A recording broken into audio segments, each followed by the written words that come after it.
As Americans wait for health care reform, House Ways and Means Committee Chairman Kevin Brady has told Fox Business he's confident tax reform can get done and get done this year. My focus is on 2017 and delivering this to the president's desk this year. That fits in with the general timetable to do that. We haven't settled a date yet on that specific action, but I will tell you this.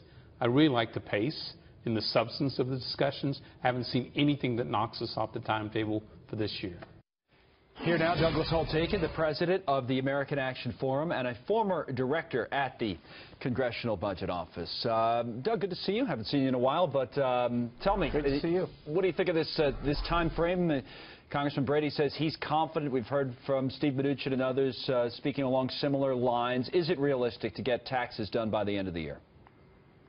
I'll tell you, I think it's actually possible to do it in 2018 as well. And people forget that the Tax Reform Act of 1986 was passed literally during a midterm election year. So while I like to hear that they're on track to get done in 2017, I think a realistic assessment says they can bleed over into 2018 a little bit. Having said that, go ahead, I'm sorry. Having said that, it'd be nice to see a proposal, nice to see a markup, a bill, and to see the process actually begin to move forward. Until that happens, the uncertainty remains. Right, that's what I was going to say. You were talking about realistic expectations. What's a realistic expectation for people watching in terms of the bill itself? I mean, should we be ratcheting down some of the expectations, say, on a corporate tax cut? Is it not going to be as big as some had anticipated? Well, I think the benchmark is the House blueprint, which got the corporate rate down to 20%. There's been a lot of controversy about some of the base broadeners in there, including border adjustment, interest deductibility. If you give up, for example, border adjustment, I think you're at 28 or so. If you give up interest deductibility, you're higher yet. So the task remains, where are the base broadeners that allow you to do the tax reform and have it be permanent, give you the best economic growth incentives. And that's why I think an actual proposal, an actual legislative process is the thing we need to see. Yeah, the economic growth incentives are interesting because that's sort of how most of the administration officials at least seem to think this will be paid for, right? I mean, I know we heard from Janet Yellen, for example, this week saying getting to this Trump administration goal of 3% growth in the economy is not going to be very easy. In fact, it's going to be quite challenging in her view. What's your view?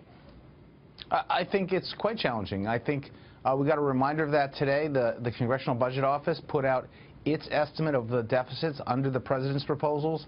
And the big difference between what the administration thinks will happen and the CBO thinks will happen is economic growth. Right. And so getting to 3% is the imperative.